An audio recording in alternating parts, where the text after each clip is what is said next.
Hello दोस्तों, नमस्कार, जय हिंद। मैं अरविंद सिसोदिया एक बार पुनः आप सभी का हार्दिक स्वागत करता हूं सत्य केतु डिफेंस अकेडमी के ऑनलाइन प्लेटफॉर्म पर। तो मेरे प्यारे दोस्तों, मेरे प्यारे मित्रों, जल्दी से आ जाइए, लाइव क्लास को ज्वाइन कीजिए, इसे शेयर कीजिए, कमेंट कीजिए। क्लास को ज्वाइन करने के बाद प्रश्न पढ़िएगा। प्रश्न पढ़ने के बाद आपको ऑप्शन देखने होंगे, ऑप्शन में से एक ऑप्शन आपको करेक्ट चूज करना होगा। तो दोस्तों आ जाइए, लाइव क्लास को ज्वाइन कीजिए, शेयर कीजिए और कमेंट बॉक्स में जय हिंद लिखे। देखते हैं आज हमारा जो टेस्ट सीरीज है वो 6 नंबर वाला पेपर आज हमारा स्टार्ट हो रहा है और इसका सॉल्यूशन हम देखने जा रहे हैं। चलिए आ जाइए, जल्दी से लाइव क्लास को ज्वाइन कीजिए। देखते हैं पहला प्रश्न, संविधान की कौन सी अनुसूची राज्यसभा में सीटों के बंटवारे से जुड़ी है? तो राज्यसभा में सीटों, जैसे मान लीजिए कि आपके किस प्रदेश से यानी कि किस राज्य से कितनी सीटें फिक्स होगी, ये किस अनुसूची में दिया गया है आपको ये बताना है। ठीक है, तो अनुसूचियां हमें 1 से लेकर 12 तक सारी याद होनी चाहिए। ठीक है, पहली अनुसूची देखें तो संघ, राज्य, इन सभी के नाम है, यानी कि आप देखना चाहेंगे तो भारत, और भारत का नाम, भारत के जितने भी राज्य हैं उनका नाम और केंद्र शासित प्रदेशों का नाम दिया हुआ और क्षेत्र दिया हुआ किसमें? पहली अनुसूची में। ठीक है, इसी प्रकार से 12 अनुसूचियां आपके वर्तमान में, पहले 8 थी मूल संविधान में। इस प्रकार से हल्के हल्के क्वेश्चन आते हैं, कोई समस्या नहीं। 5वीं और 6ठी आपके विशेष प्रशासनिक ढांचे से जुड़ी हुई है। ठीक है, और 7वीं देखें तो सूचियों से जुड़ी है, संवर्ती और केंद्र और राज्य सूची।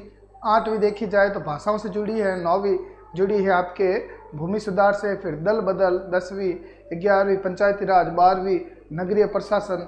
ठीक है, और दूसरी आपके शपथ से जुड़ी है, पहली आपको बता दिया मैंने।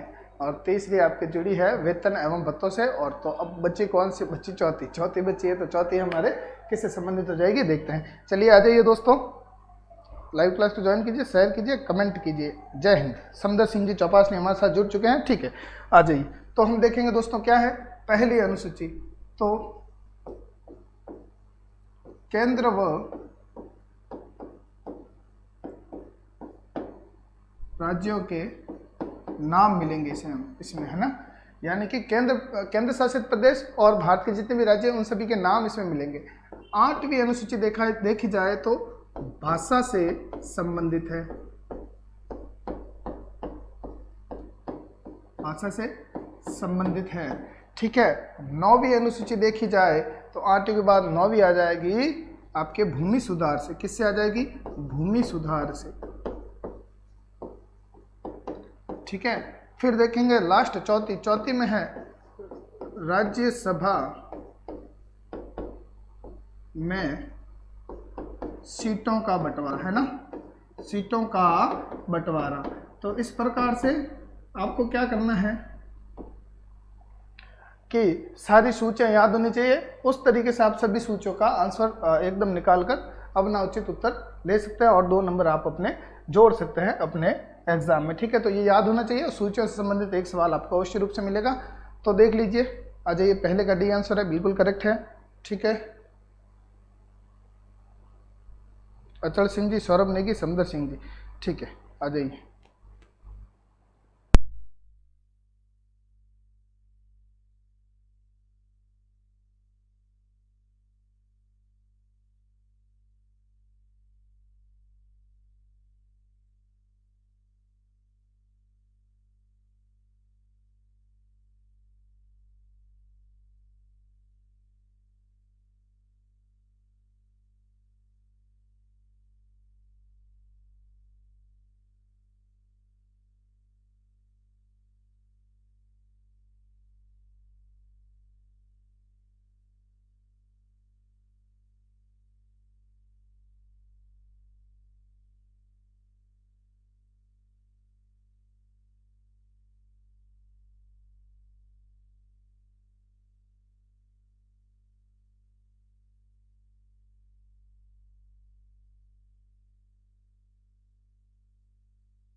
हाँ दोस्तों, तो आंसर सभी ने दे दिया है, जुड़ चुके हैं सभी हमारे साथ। डी में क्या है भैया 4 हमारा आंसर करेक्ट होगा। ठीक है, चौथी अनुसूची में आपके राज्यसभा में सीटों का बंटवारा होता है। ठीक है, तो ये सभी आपके सामने आ जाएगा। ठीक है, भूमि सुधार इसलिए लाया गया था क्योंकि पहले सरकार क्या करती थी, SC ST को निम्न दाम में या मुफ्त में भूमि प्रदान करती थी, और कुछ इस प्रकार से जैसे देखा जाए तो उच्च वर्ग के लोग क्या करते थे कि भैया उसी दाम से SC ST से ले लेते थे वो ज़मीन। ठीक है, और आपके देखा जाए तो कुछ तो डरा धमका कर भी ले लेते थे। ठीक है, तो उनको अच्छा खासा मूल्य देते और SC ST वाले अपनी ज़मीन बेच देते। तो भूमि सुधार कानून में क्या था कि भैया SC वाला SC को ही अपनी ज़मीन दे सकता है यदि उसके पास रजिस्ट्री है। अगर पट्टा होता है तो वो SC वाला किसको दे सकता है, SC वाला जनरल वाले को दे सकता है, परंतु ऐसा था नहीं कुछ। तो उस समय वैसे लगभग पट्टे कम ही थे, पट्टे आज ज़्यादा है हाल ही में, तो इस हिसाब से जनरल में दे सकते हैं। तो ये बात है। चलिए अगला दूसरा सवाल, मूल संविधान में अनुसूचियों की संख्या कितनी थी भैया? तो मूल संविधान में अनुसूचियाँ कितनी थी, जल्दी से आंसर कमेंट कर दीजिए। ABCD 4 ऑप्शन है, 4 ऑप्शन में से एक करेक्ट होगा और बाकी देखते हैं आप कितना ध्यान लगाते हैं। दूसरे में डी आंसर आ रहा है सभी का कि इनमें से कोई नहीं। वेरी गुड, बिल्कुल करेक्ट आंसर है। इसी प्रकार बने रहिए साथ और क्या है अपने तैयारी करते रहिए। चलिए, तो समदर सिंह जी, रवि इंदा, MS चौधरी चौहटन, मोनू सिंह, सौरभ नेगी, अचल सिंह जी, ये सभी हमारे साथ जुड़ चुके हैं और उचित आंसर दिया। आंसर क्या दिया है?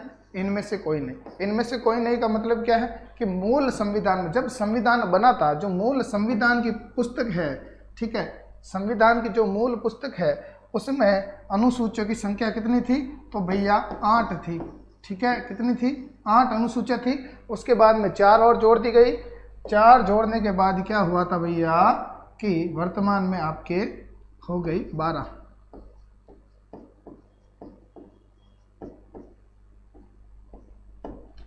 तो ये आपका मूल संविधान है और मूल संविधान में अनुसूचियाँ कितनी है भैया? तो आपके 8 अनुसूचियाँ हैं, ये याद रखिएगा।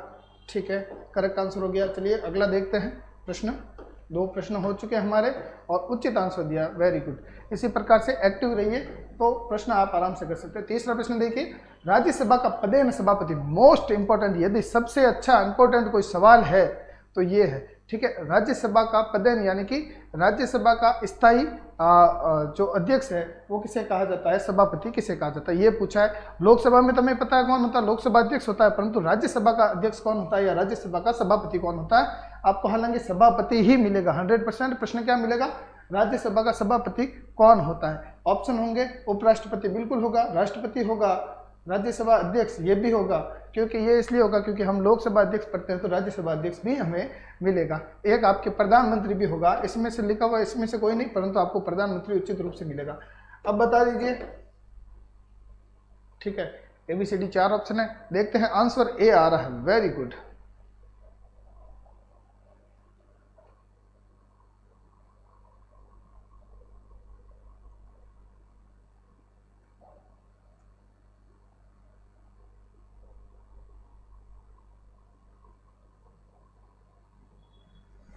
सभी का आंसर है बाबूलाल जाट, अचल सिंह, रवि इंदा, MS चौधरी चौहटन, धर्मेंद्र सिसोदिया और MS चौधरी चौहटन, सौरभ नेगी, समदर सिंह जी। हाँ, ये सभी हमारे साथ जुड़े हुए। आंसर क्या दे रहे हैं? ए आंसर है। ए में क्या है? उपराष्ट्रपति, बिल्कुल करेक्ट होगा। वर्तमान में उपराष्ट्रपति कौन है? वेंकैया नायडू। तो सभापति वर्तमान में यदि आपसे पूछ लिया जाए कि राज्यसभा का सभापति कौन है, तो आप सीधा सीधा लिख सकते हैं वेंकैया नायडू। ठीक है, ये आपका करेक्ट आंसर हो जाएगा। तो इस प्रकार से भी पूछ लिया जाएगा और ये भी पूछ लिया जाएगा कि ये तो प्रश्न था ही जो भी आया आपके सामने कि राज्यसभा का प्रधान सभापति तो उपराष्ट्रपति होता है। ठीक है, ऐसे पूछ लिया जाएगा कि निम्न में से राज्यसभा का सभापति कौन है, तो आपको उचित रूप से वेंकैया नायडू को करेक्ट करना। चौथा प्रश्न देखिए, विश्व इतिहास का जनक, मोस्ट इंपॉर्टेंट। तो सवाल कुछ कुछ ऐसे आते हैं। ठीक है, विश्व इतिहास का जनक बताया जाता है। विश्व इतिहास का जनक तो आप सभी को याद है, कभी कभी ये भारत के हालांकि आज तक आया नहीं है, आज तक किसी ने बताया नहीं है कि भारत के इतिहास का जनक कौन है। प्रश्न नहीं आया है एग्जाम में। ठीक है, परंतु पूछते हैं, कुछ कुछ किताबों वाले दे देते हैं और कुछ कुछ किताबों वाले तो मेगास्थनीज को भी बताते हैं। ठीक है, और कुछ कुछ बताते हैं अल बरूनी को। तो इस प्रकार से भारतीय इतिहास का जनक यदि देखा जाए तो भारत का तो कोई पर्टिकुलर जनक था नहीं, ठीक है। विदेशी जो थे वो जनक बताते हैं, खैर कोई समस्या नहीं है। चौथा प्रश्न देखिए, विश्व इतिहास का जनक किसे कहा जाता है? ABCD 4 ऑप्शन है, हेरोडोटस और इरेटोस्थनीज, वेद व्यास या कालिदास। 4 ऑप्शन है, जल्दी से कमेंट कर दीजिए। विश्व इतिहास का पूछा है ना, भारतीय इतिहास का नहीं पूछा है, तो आप उचित रूप से आंसर जो भी दो करेक्ट देना। चलिए देखते हैं।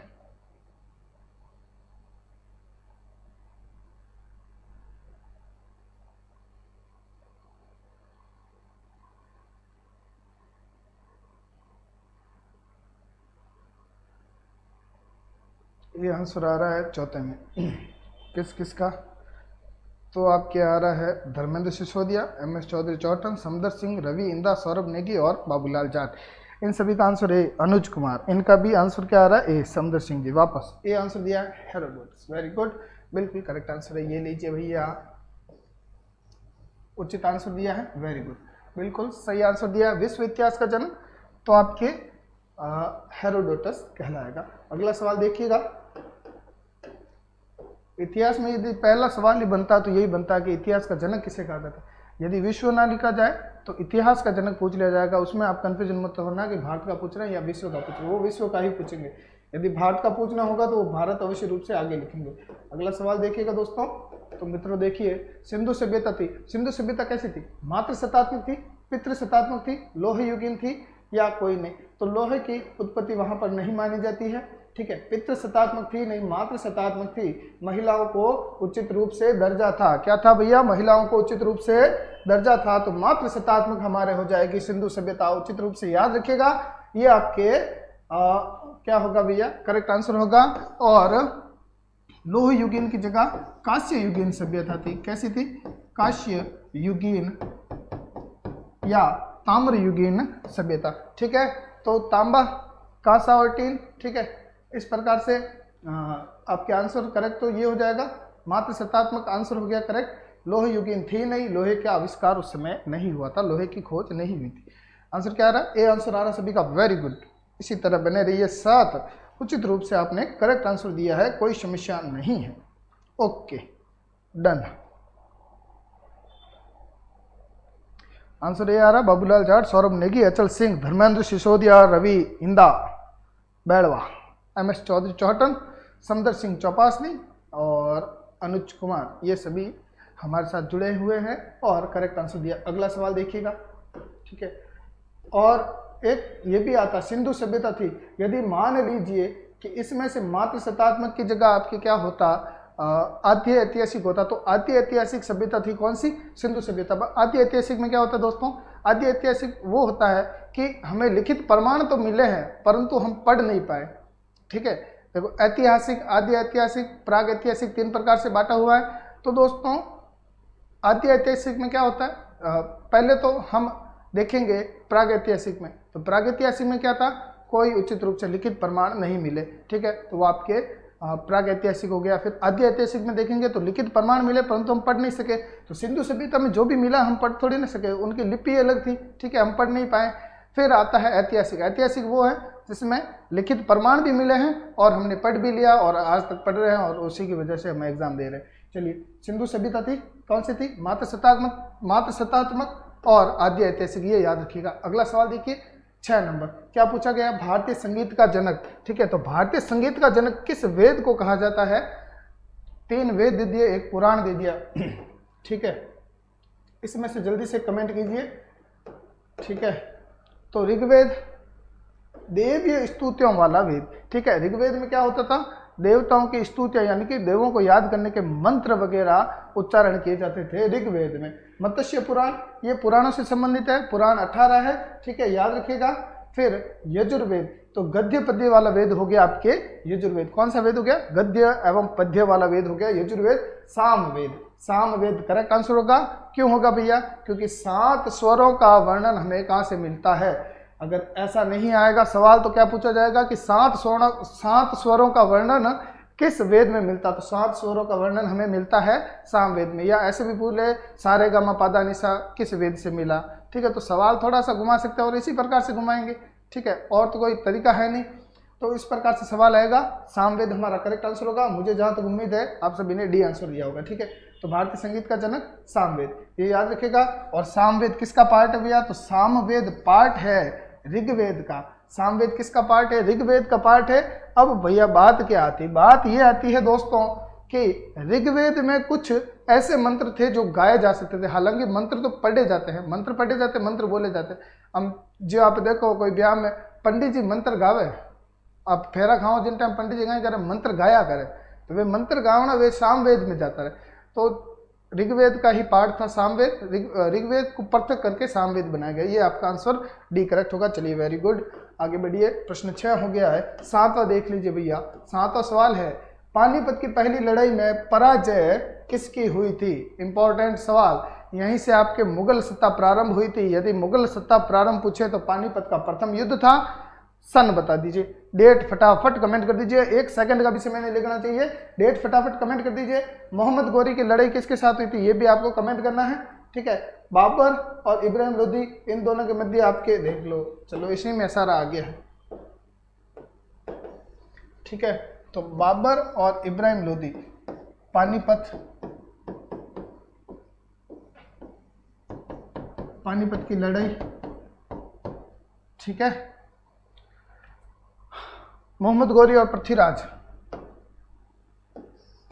जी तृतीय है ना, ये याद रखना। कभी कभी पूछ लेता है कि तराइन के युद्ध में कौन से पृथ्वीराज जी थे, ठीक है। तो पृथ्वीराज जी थे आपके तृतीय, फर्स्ट सेकंड तृतीय नंबर के पृथ्वीराज जी थे, जो किसके थे, दिल्ली के शासक अनंगपाल तोमर के थे, दो ही थे, ठीक है ना। अनंगपाल तोमर इनके नाना जी लिखते थे, और नाना जी लिखते थे, उनको कोई पुत्र नहीं था, इसलिए इनको गोद लिया था किसने, इनके नाना जी ने, ठीक है। तो ऑप्शन हमारा ये हो जाएगा तराइन का।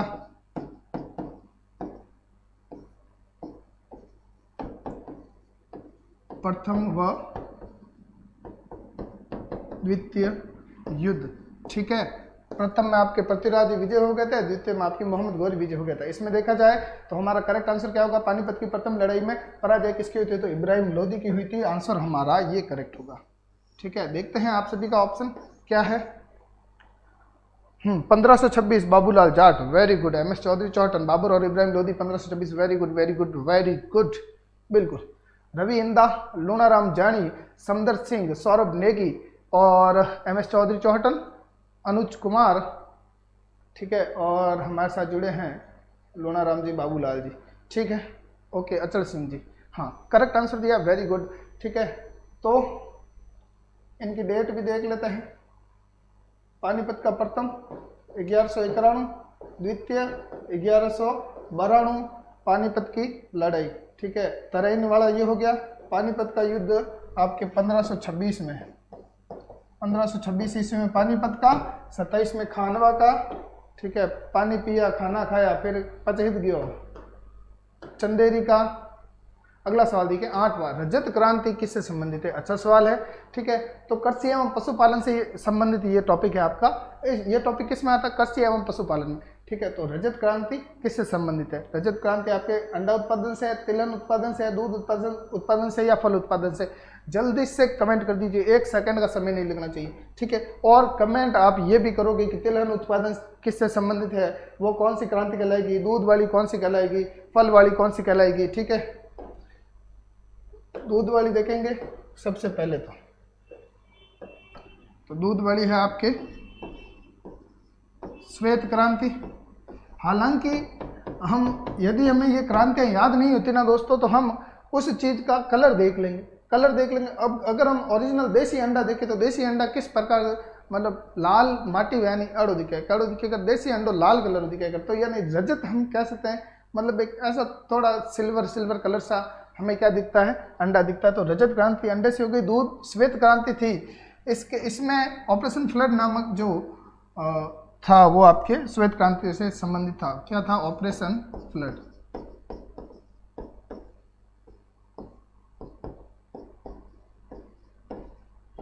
सवाल क्या आ जाएगा, ऑपरेशन फ्लड किससे संबंधित था, श्वेत क्रांति से साथ, ठीक है। वहां पर ऐसे दूध उत्पादन मत लिख देना, ठीक है। चलिए आंसर देखते हैं आप सभी का। रजत क्रांति आपके अंडा उत्पादन से हो जाएगी। आंसर ए आया, ए सही है सर, ठीक है, बिल्कुल कोई समस्या नहीं है। सुनहरी फल उत्पादन से, वेरी गुड, बिल्कुल।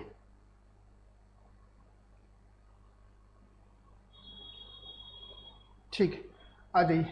तो रजत अंडा उत्पादन से, ठीक है, रजत क्रांति। तिलहन उत्पादन से, तिलहन से हो जाएगी आपके तिली क्रांति। कौन सी? पीले कलर के होते हैं तिल, तिल तो वैसे काला कलर है, काला धोला भी कर, और तिलहन जो पदार्थ होते हैं वो आपके पीले कलर के होते हैं, ठीक है। तो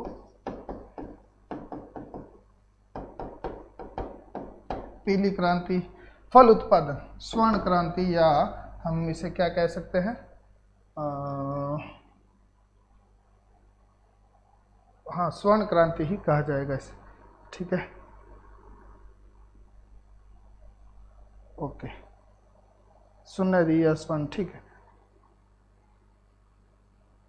हाँ, श्वेत दूध से ऑपरेशन फ्लड 1967, रवि इंदा, वेरी गुड, ठीक है।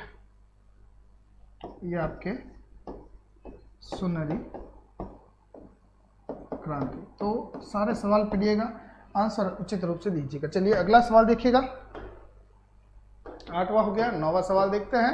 भारत का सबसे बड़ा शौर्य सम्मान, शौर्य सम्मान पूछा है दोस्तों, ठीक है ना।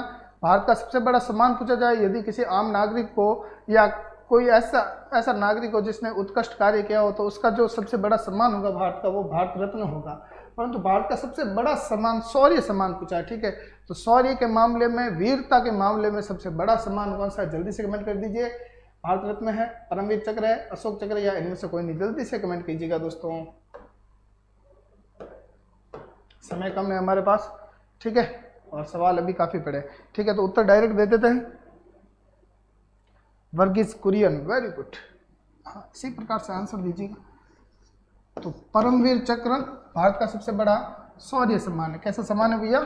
शौर्य सम्मान। अगला सवाल देखिएगा जल्दी से, प्रश्न संख्या 10। उज्जैन किस नदी के, मोस्ट इंपॉर्टेंट, याद कर लो, हाथों हाथ याद कर लो, उज्जैन किस नदी के किनारे स्थित है? ठीक है, यमुना, कृष्णा, चंबल या शिप्रा? जल्दी से कमेंट कर दीजिए। उज्जैन कहाँ पर है? मध्य प्रदेश में है। तो हमारे सामने चंबल तो ऑप्शन 100% आएगा, क्योंकि मध्य प्रदेश में उज्जैन है और हम सोचेंगे कि चंबल है, पर चंबल नहीं। करेक्ट आंसर क्या होगा? शिप्रा नदी। शिप्रा नदी के किनारे उज्जैन स्थित है, ठीक है। और यमुना नदी के किनारे यदि कोई सबसे बड़ा शहर देखा जाए तो कौन सा होगा भैया? दिल्ली, ठीक है। यमुना नदी के किनारे दिल्ली सबसे बड़ा शहर होगा। चंबल नदी के किनारे देखा जाए तो सर्वाधिक ये कोटा में बहती है, तो सर्वाधिक आपके कोटा हो जाएगा। और वैसे भी ये तो सारा लेकर ही जाती है, मतलब इतना सारा इसका अफवाह तंत्र के करेक्ट किसी का नहीं कह सकते, तो दुनिया भर के जिले आ जाएंगे आपके सामने, ठीक है। ठीक, करेक्ट आंसर हो गया ये शिप्रा नदी। 10वां हो गया। 11वां सवाल देख लीजिए, सबसे ठंडा ग्रह कौन सा? जल्दी से कमेंट कर दीजिए। तो हम देखेंगे दोस्तों, पहली बात तो सीधी सी इतनी बात है कि ये तो हो गया हमारा सूर्य। कहाँ पर हो गया? देखो यहाँ पर हो गया, ठीक है। ये हमारा हो गया सूर्य, ठीक है। अब क्या है भैया? अब मामला ये होता है कि सूर्य के आगे जाएंगे हम, तो देखो 1 2 3 4 ग्रह, ये फिर आएगी आपके शूद्र पट्टिका, फिर वापस 4 ग्रह आएंगे, 1 2 3 4, ठीक है। 4 4 8 ग्रह हो गए। सूर्य ग्रह है नहीं, सूर्य खुद तारा हो गया, ये शूद्र पट्टिका हो गई। और सवाल क्या आता है कि ये तो हो जाएंगे आंतरिक ग्रह, क्योंकि ये किससे बने हुए? धूल कणों से बने हुए, ये ठोस ग्रह हैं, ठीक है। ये आंतरिक ग्रह होंगे। ये आपके बाह्य ग्रह हो जाएंगे, क्योंकि ये गैसों से बने हुए हैं। अब दोस्तों सूर्य से जाते क्रम, आगे बढ़ते क्रम में देखा जाए तो सबसे पहले बुध आ जाएगा, बुध के बाद आ जाएगा आपके शुक्र, शुक्र के बाद आ जाएगा आपके कौन सा? पृथ्वी, पृथ्वी के बाद मंगल, ठीक है। ये याद रखना। फिर बृहस्पति, शनि, अरुण, वरुण, इस प्रकार से आपके सारे क्या आ जाएंगे भैया? ग्रह आ जाएंगे। अब बात यहाँ पर आती है कि सूर्य से जब हम अधिक दूरी पर जाते हैं, जब सूर्य से दूरी पर जाएंगे तो हमें ठंडे ग्रह मिलेंगे। जो सबसे ज्यादा दूरी पर होगा वो सबसे ठंडा होगा। तो सबसे ज्यादा दूरी पर देखा जाए तो दोस्तों कौन सा मिलेगा हमें? सबसे ज्यादा दूरी पर मिलेगा हमें वरुण। वरुण कहाँ पर है? वरुण यहाँ पर है। वरुण और अरुण याद नहीं हो तो आप ऐसे याद कर सकते हैं। यूएन आपको याद है, ठीक है, यूनाइटेड नेशन, यूएन याद है। यू का मतलब हो जाएगा क्या?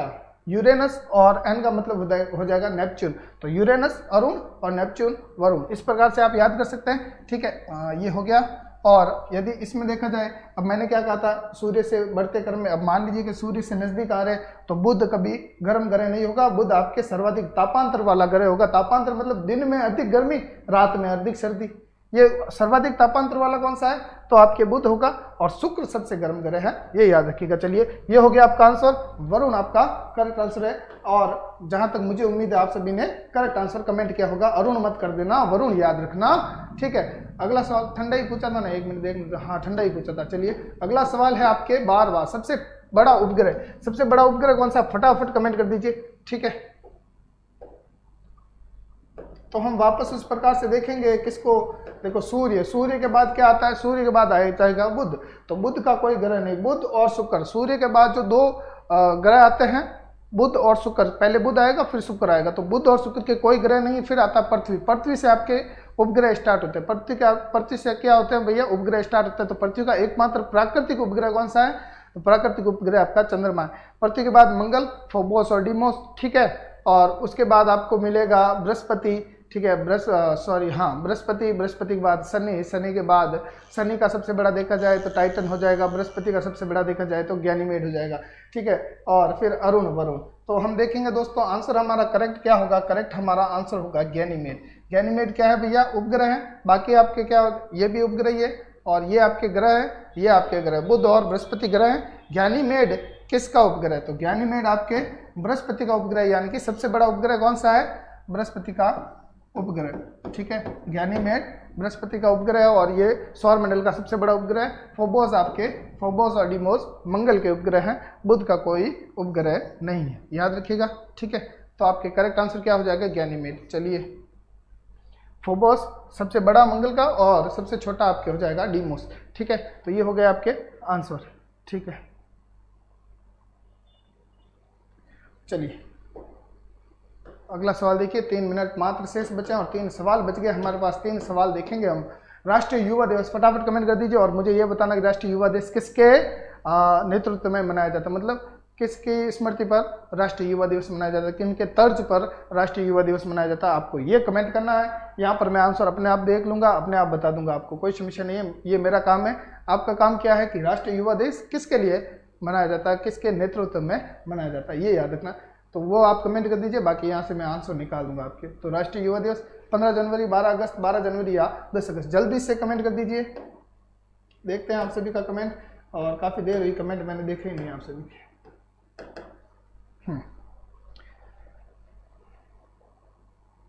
नेपच्यून ठंडा है, ठीक है। रवि, MS चौधरी और सौरभ नेगी, अनुज कुमार, परमवीर सिंह, क्या बात है, अरे नाम रहने मजा आवे। प्रेमवीर लिखा है, परमवीर लिखा, प्रेमवीर सिंह, सिसोदिया खारा, क्या बात है, सिसोदिया सिरदार, बाबूलाल जाट, अनुज कुमार, ठीक है, ठीक है, ठीक है, ठीक है। राष्ट्रीय युवा दिवस, MS चौधरी चौहटन, विवेकानंद, रवि इंदा, विवेकानंद, हाँ रवि भाई, ठीक है। आंसर क्या आ रहा है सभी का, 12 जनवरी, ठीक है।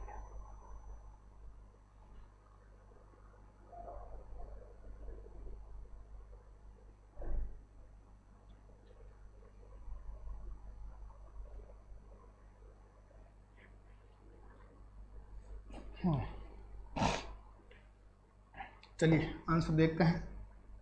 सी, 12 जनवरी, विवेकानंद जी। विवेकानंद जी से संबंधित क्या है भैया, 12 जनवरी राष्ट्रीय युवा दिवस, याद रखिएगा। अगला सवाल देखिए, जल्दी से देखिए, 13 हो गए, 2 और रहे हैं, 2 और अभी कर लेते हैं, 5 मिनट का भी समय नहीं लगा, 5 तो गणा था, 2 मिनट कौन लगा। 14वां, मानस अभ्यारण्य कहाँ पर स्थित है, मानस कहाँ पर है भैया, ठीक है। तो असम, गुजरात, बिहार या राजस्थान, ठीक है। आप ऐसा काम करो, मुझे ये, मैं आपका आंसर बता दूंगा, मुझे बताइए बिहार में कौन सा अभ्यारण्य, राष्ट्रीय यानी कि नेशनल पार्क बिहार में कौन सा, ये कमेंट कीजिए आप तो, ठीक है। बाकी मैं बताता हूँ आप सभी को, क्योंकि मुझे पता है कि इन सभी के आते हैं, ठीक है। राजस्थान का आपको आता है, ठीक है। राजस्थान का सबसे बड़ा देखा जाए तो रणथंभौर हो जाएगा, रणथंभौर, रणथंभौर सही।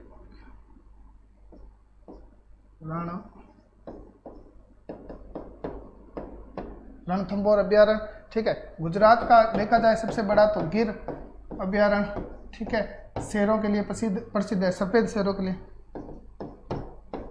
ठीक है।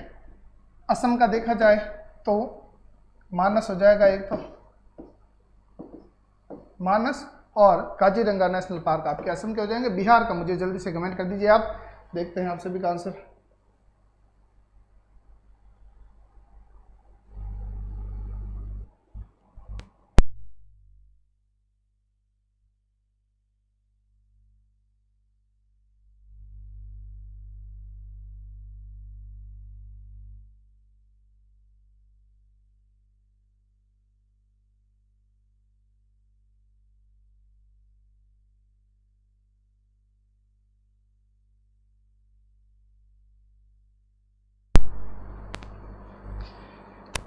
आंसर क्या आ रहा है? सभी का ये आ रहा है, तो आंसर हमारा ए करेक्ट हो जाएगा। बिहार का अभी तक किसी ने नहीं किया है, तो बिहार का मैं बताता हूँ। चलिए, तो बिहार का आपके क्या हो जाएगा दोस्तों? बिहार का सबसे बड़ा यदि अभ्यारण्य देखा जाए, वाल्मीकि राष्ट्रीय अभ्यारण्य, ठीक है। आप याद कर लीजिएगा, देख लीजिएगा, उत्तर आपको मिल जाएगा। चलिए दोस्तों, अगला लास्ट एंड फाइनल सवाल, और इसके बाद आपके सेशन समाप्त होगा। 15वां सवाल, आधुनिक ओलंपिक खेलों की शुरुआत कहां से की गई थी? एंथेंस। सीधा सीधा प्रश्न, देखो प्रश्न पढ़ते हैं अपन, उत्तर आ जाना चाहिए। सीधो सीधो प्रश्न आयो, कंटेस्ट तो भेज वाला जो आपने प्रश्न पढ़िया उत्तर। आधुनिक राष्ट्रमंडल खेलों के आधुनिक ओलंपिक खेलों की शुरुआत एंथेंस, यूनान। सीधा सा आंसर निकल गया हमारा, ठीक है। तो आधुनिक ओलंपिक खेलों की शुरुआत आप सभी कमेंट करेक्ट कर ही दोगे। समय हो गया है, अगली क्लास साइंस की होगी, उसके बाद मैथ की होगी। अवश्य रूप से दोनों क्लासें देखें, अपनी तैयारी को मजबूत करें और साथ में रहिएगा, पढ़ते रहिएगा, हंसते रहिएगा, खेलते रहिएगा, ठीक है। और पढ़ के और मन में जो करते रहिए, ठीक है। ऑप्शन नंबर हमारा ए करेक्ट होगा। एंथेंस यूनान में आधुनिक ओलंपिक खेलों की शुरुआत हुई थी। चलिए दोस्तों, ये आज का सेशन समाप्त हुआ। कल पुनः इसी समय आपसे मुलाकात करेंगे, तब तक के लिए धन्यवाद। जय हिंद और जय भारत।